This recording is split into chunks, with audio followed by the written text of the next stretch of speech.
Mo kí gbogbo etí tó ń gbọ́ mi pé a kú dédé àsìkò yìí. Ọ̀run ṣíṣí oríìrí ni èyí. Ọ̀run ṣíṣí ti ojoojúmọ́ tí olùdarí ìjọ ìràpadà olùṣọ́-àgùntàn E.A. Adeboye kọ. Èní ni ọjọ́rú ọjọ́ 18 oṣù kejì ọdún 2024 ọdún 2024.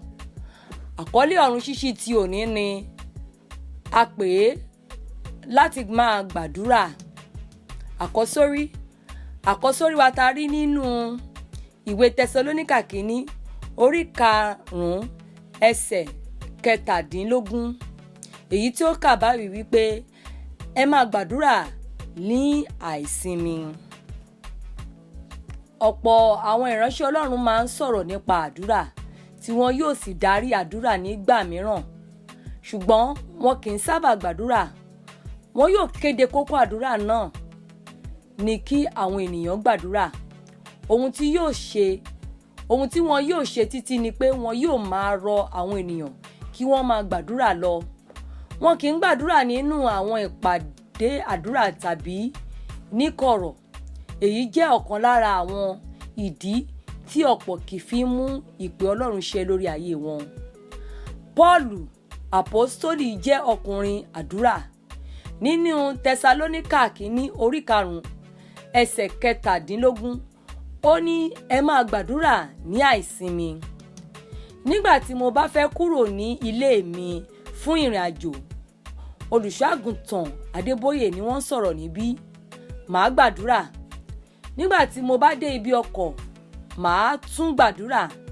Nígbà tí mo bá tún wọ ọkọ̀ òfurufú tán, màá tún gbàdúrà. Bíbélì sọ pé gbàdúrà ní àìsinmi. Máa gbàdúrà lọ. Olórin kan ní, Kírísítíẹ́nì má tí wá sinmi. Gbọ́ bí áńgẹ́lì rẹ ti ń wí. Ní àárín ọ̀tá ló wà. Máa ṣọ́ra. Ní ọdún 1985, mo gbìyànjú ohun gbogbo tí mo mọ̀, ṣùgbọ́n ìjọ ò dàgbà bí mo ṣe ń retí. Nígbà náà mo gbọ́ nípa olùṣọ́-àgùntàn kan ní South Korea, ẹni tí ìjọ rẹ̀ ń dàgbà kẹ̀rẹ̀kẹ̀rẹ̀ tó sì sábà máa ń ṣe ìpàgọ́ fún àwọn òjíṣẹ́ Ọlọ́run ní ẹ̀ẹ̀kan lọ́dún. Mi ò ní owó láti lọ, ṣùgbọ́n mo gbàdúrà, Ọlọ́run sì rán ìrànlọ́wọ́. Mo lọ, mo sì rí ohun tí mi ò rí rí. Mo gbọ́ tí olùṣọ́-àgùntàn náà ń sọ lórí àga wàásù pé àwọn tí ó wá ní ọjọ́ ìsinmi kò gbọdọ̀ wá ní ọjọ́ ìsinmi tó ń bọ̀ nítorí ààyè. Èyí tí tún rí bẹ́ẹ̀ bó tilẹ̀ jẹ́ pé ó tún ṣe ìsìn méjì ní gbogbo ọjọ́ àkókò ìpàdé náà. Wọ́n mú wa lọ sí orí òkè níbi tí wọ́n ti fún wa ní ibi tó dákẹ́ kọ̀ọ̀kan láti gbàdúrà. Mo tilẹ̀ ti gbàgbé nípa àkókò níbi tí ó dákẹ́ tí a fún mi. Nígbà tí màá fi ṣe tán, àwọn tí a jọ wá pẹ̀lú ọkọ̀ kan náà ti ń dúró dè mí fún ó kéré tán wákàtí kan. Nígbà tí mo wọ inú ọkọ̀, inú bí wọn. Wọ́n sì béèrè wípé kí ló dé tí o dá wa dúró? Mo ní ẹ má bínú.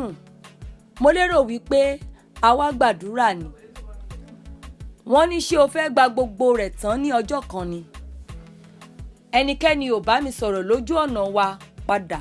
Ìyẹn sì bá mi lára mu, nítorí nínú ọkàn mi mo sì ń bú ramúramù nínú àdúrà. Ní ọdún díẹ̀ sẹ́yìn, mo tún padà lọ sí South Korea. Ní ìgbà àkọ́kọ́ tí mo lọ, mi ò ní àǹfààní láti súnmọ́ ìránṣẹ́ Ọlọ́run náà, ṣùgbọ́n ní àkókò yìí mo ní àǹfààní láti rí dókítà Yongi Cho tó ti di olóògbé. Ó ní mo ti gbọ́ nípa rẹ̀, jọ̀wọ́ gbàdúrà fún mi. Olùṣọ́-àgùntàn Adeboye ni wọ́n sọ ìrírí wọn níbí. Olùfẹ́, mo lù ọ́ lọ́gọ ẹnu kí o máa gbàdúrà nígbà gbogbo. Ìwé Éfésù orí 6 ẹsẹ̀ 18. Ka Lúùkù orí 18 ẹsẹ̀ 1 títí dé 9. Bíbélì ní ọdún kan. Deuteronomy orí 23 títí dé 15. Kókó àdúrà. Mi ò mọ ibi tí Ọlọ́run mú ọ lọ, ṣùgbọ́n tí o bá fẹ́ débẹ̀, o gbọ́dọ̀ gbé ìgbé ayé àdúrà gbígbà. Ẹ ṣé tí ẹ tẹ́tí sí Ọ̀run Ṣíṣí orí ìrìn ti òní. Tí ẹ bá fẹ́ darapọ̀ mọ́ wa láti máa pín Ọ̀run Ṣíṣí lórí ayélujára, yálà WhatsApp ni tàbí Telegram, ẹ tẹ àtẹ̀jíṣẹ́ Ọ̀run Ṣíṣí sí 080254249 kí ẹnìkan kó ké hallelujah.